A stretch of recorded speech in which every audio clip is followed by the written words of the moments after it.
Alright, in this video we're going to look at some other aspects of the solutions unit in advanced chemistry. We'll look at the steps involved in dissolving a solute. We'll break it down at the particulate level. We'll look at factors that affect solubility of different solutes. And then we're going to take a look at something called Henry's Law. Alright, so let's start with the three steps or the three stages of solution process. When you put a solute like sugar or salt in a solvent like water, we can see that it dissolves, but we're not really used to thinking about what happens at the particulate level, down at the level of atoms and molecules and ions. Well, there's three basic steps in this process. First, let's imagine in reality these things would be happening all at the same time, but for understanding, we'll try to think of it as three steps, one after the other, just to help our brains rationalize this. So to begin with, imagine that the solute particles, which initially are held together by intermolecular forces. If you're dissolving a salt, then ion-ion forces are holding the cations and anions together. If you're dissolving something like sugar, then dipole-dipole forces, London dispersion forces are holding the solute particles together. So what you need to do if you're going to dissolve that solute is you have to overcome the IMFs in the solute.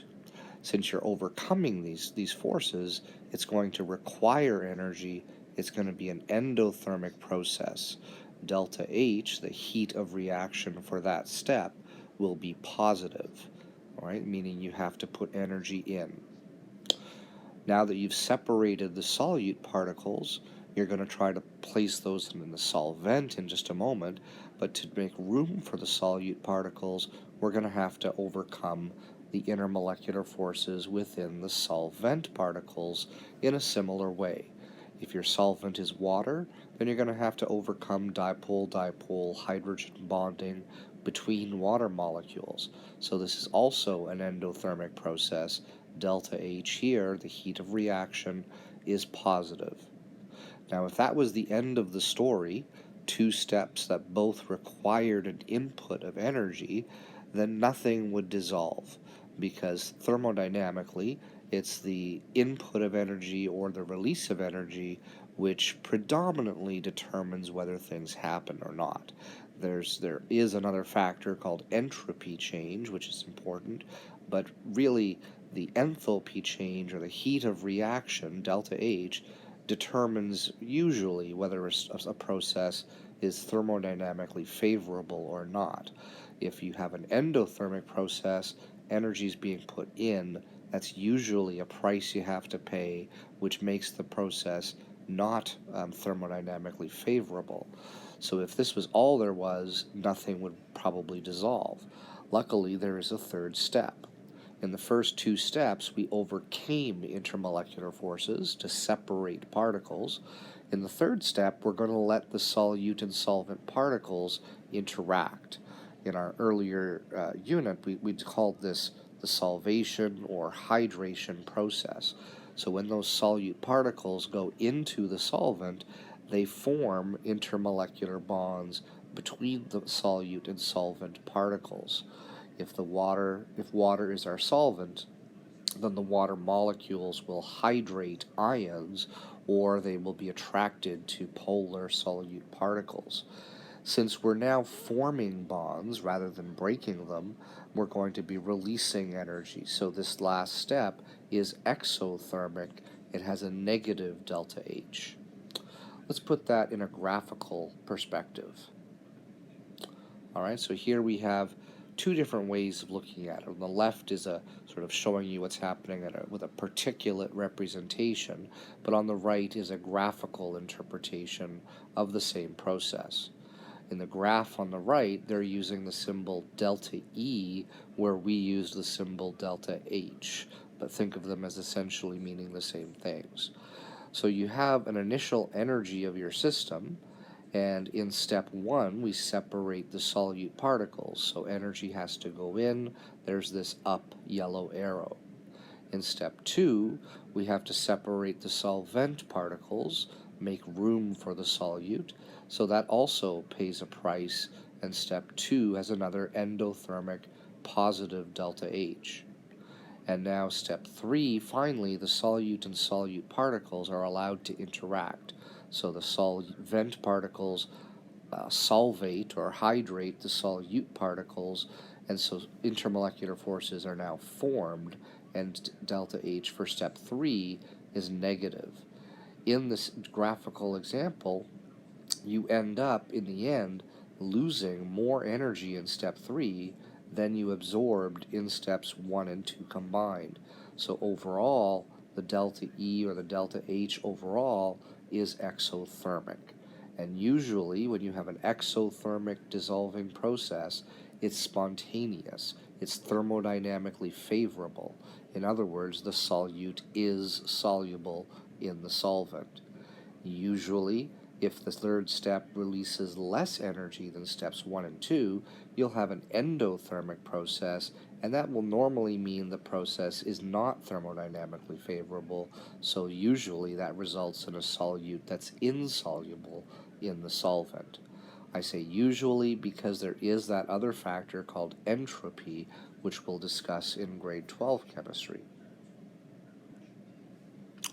All right. Factors that affect solubility. The first factor is the nature of solute and solvent, and this is really talking about intermolecular forces. Realize that solutes can be ionic, they can be polar, or they can be nonpolar. The solvent is going to be either polar or nonpolar. Now, polar solvents, like water, have dipoles, so they have a positive end and a negative end. Therefore, they are strongly attracted to ionic solutes, which have positive and negative ions, and polar solutes, which also have dipoles within them. So the simple idea is this phrase, like dissolves like. In other words, a polar or ionic solute will dissolve best in a polar solvent because of the attractions between the solute and solvent particles. Similarly, if you had a nonpolar solute, it would dissolve best in a nonpolar solvent, right, where London dispersion forces would be the primary IMFs in both cases.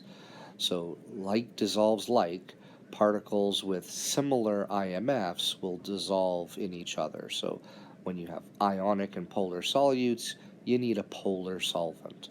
A nonpolar solute, you need a nonpolar solvent. Now, on an exam or test, don't just use that phrase, like dissolves like. Be sure you explain what that means in the way that I've outlined here. A second factor that affects solubility is temperature. And it depends whether you're talking about solids and liquids or whether you're talking about gases. Usually, in almost all cases, but not all, solubility of a solid or liquid in a solvent will increase with temperature. In other words, if you want to dissolve more sugar in your water, then heat up the water first. If you want to dissolve more salt, heat up the water. So heating up the solvent, raising the temperature, increases solubility. For gases, though, it's the opposite. Gases, they will have a decreased solubility when you raise temperature.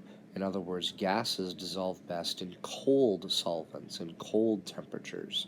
Simple reason there is that as temperature goes up, the gas particles have so much kinetic energy that they simply escape from the solvent and into the air above. So gases will dissolve best in cold water. Oxygen, for example, dissolves in water, which is necessary for fish and other aquatic organisms in the water. Cold water contains more dissolved oxygen than hot water. So as oceans get hotter and hotter over time because of climate change, there'll be a decrease in oxygen levels. Whether that's a significant decrease or not will depend on the amount of temperature change. A third factor is one that really applies only to gases, and that's pressure. If you're dissolving a solid or a liquid, then pressure above the solution has almost no effect on their solubility. But if you're dissolving a gas, then increasing the partial pressure of that gas will increase the solubility of the gas. And that fact is called Henry's law, which we will discuss more mathematically in just a moment. All right, we said that temperature affects solubility. Did you think of this graph at that time from our grade 9 science course? We had a similar graph to this, a little bit simpler with fewer salts on it, but you'll notice in almost all of the situations here, these are all ionic compounds dissolving in water, their solubilities generally increase with temperature. There is an exception shown here. The cerium sulfate decreases with temperature, but that's rare. In most situations, solubility goes up with temperature. Gas solubility, though, is the opposite.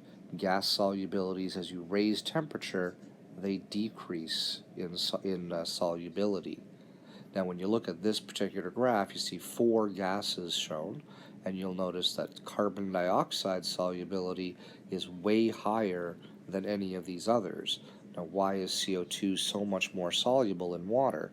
The answer is that CO2 doesn't just dissolve.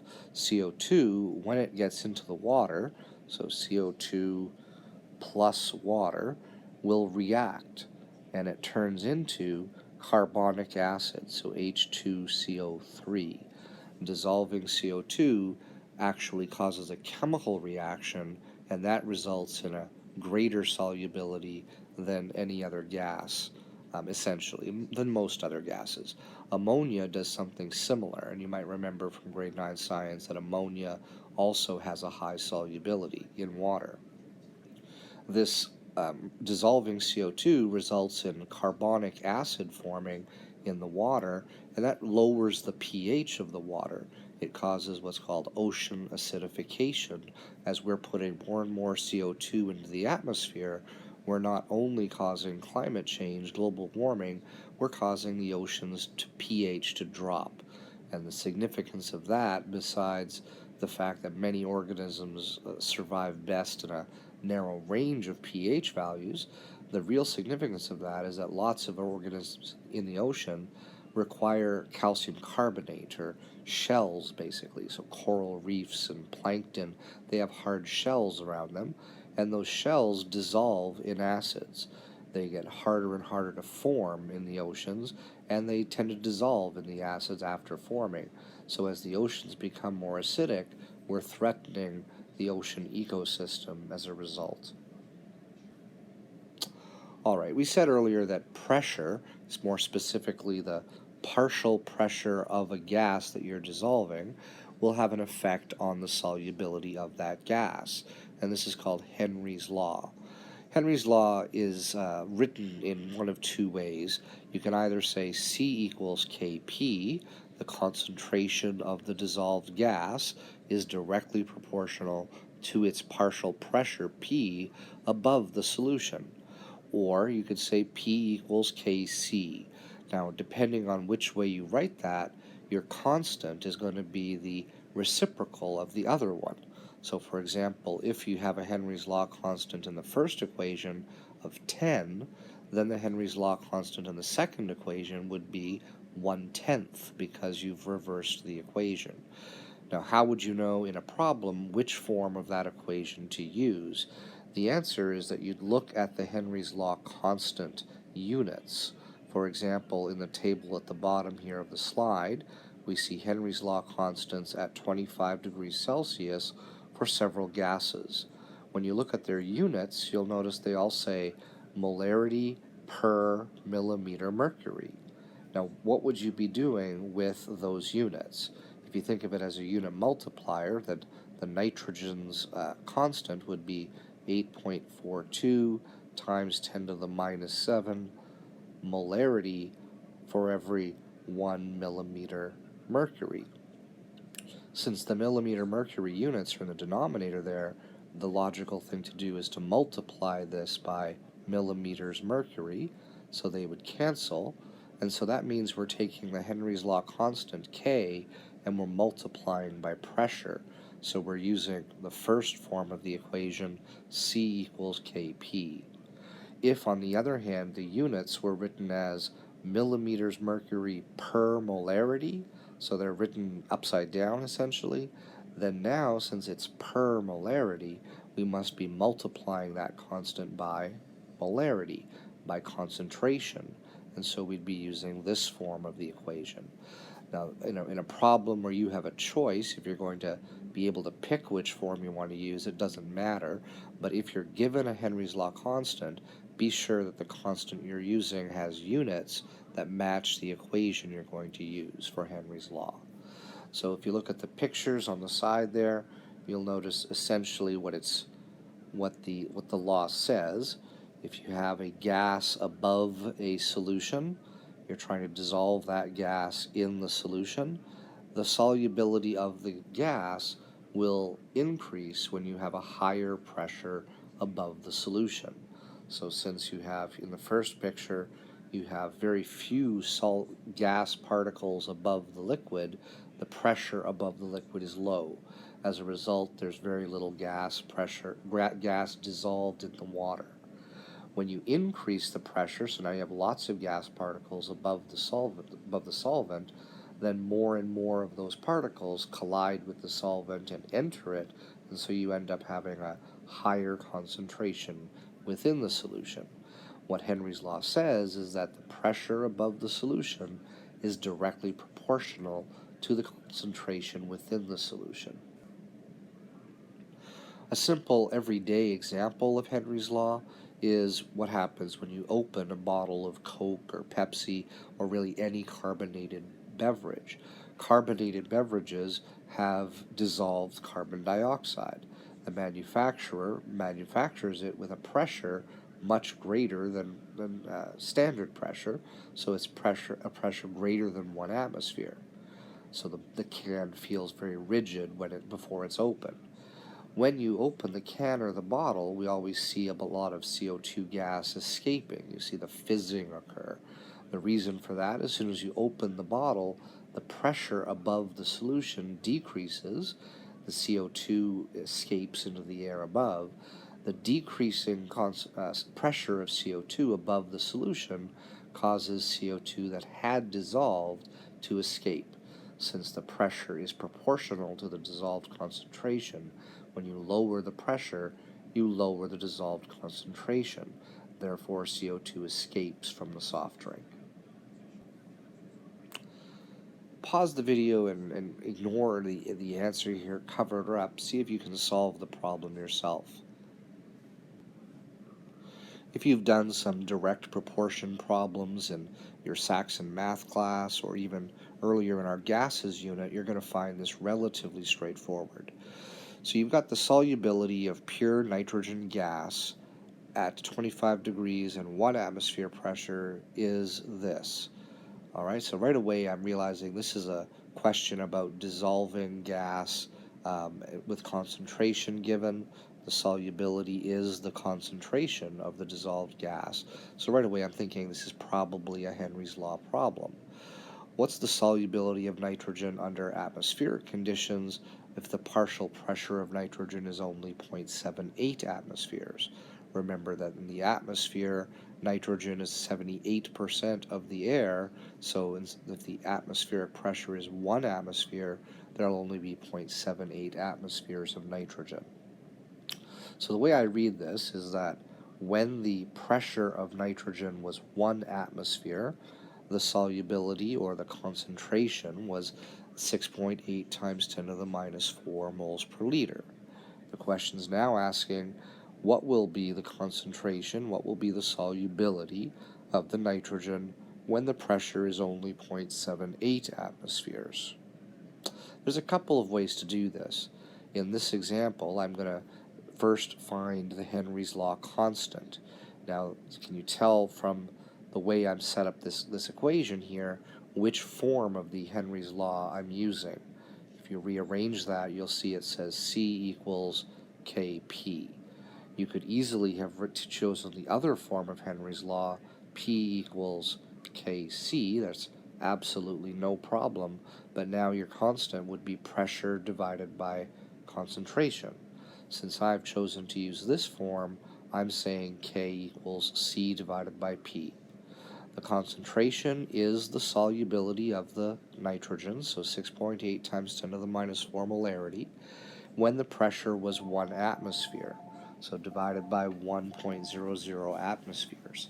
So I'm getting a Henry's law constant of 6.8 times 10 to the minus 4 molarity per atmosphere. Now that I've got the Henry's law constant, I can use it in a second step to find the concentration when the pressure drops to 0.78 atmospheres. So I take my Henry's law equation, C equals Kp, and now I'm going to use the constant that I just calculated and the new pressure, 0.78 atmospheres, to get the concentration or the solubility at the lower pressure. Now, can you see another way of doing this if you're familiar with the direct proportion problems? Since K was equal to C divided by P, we could have said C1 over P1 was equal to C2 over P2. And so now you would say C1 was the solubility at 1 atmosphere, and that would have been P1, and P2 is 0.78 atmospheres, and you could find C2. If you're doing it that way, you're not actually finding or using the Henry's law constant, which is perfectly acceptable in this particular problem. So there's a Henry's law problem involving dissolving a gas at different pressures and the effect of that on the solubility or the concentration. Remember that solubility is the concentration, maximum concentration of a gas or solute. So there's some some solubility solutions topics to extend our unit. We're going to take a look at something called colligative properties in the next and last portion of this unit.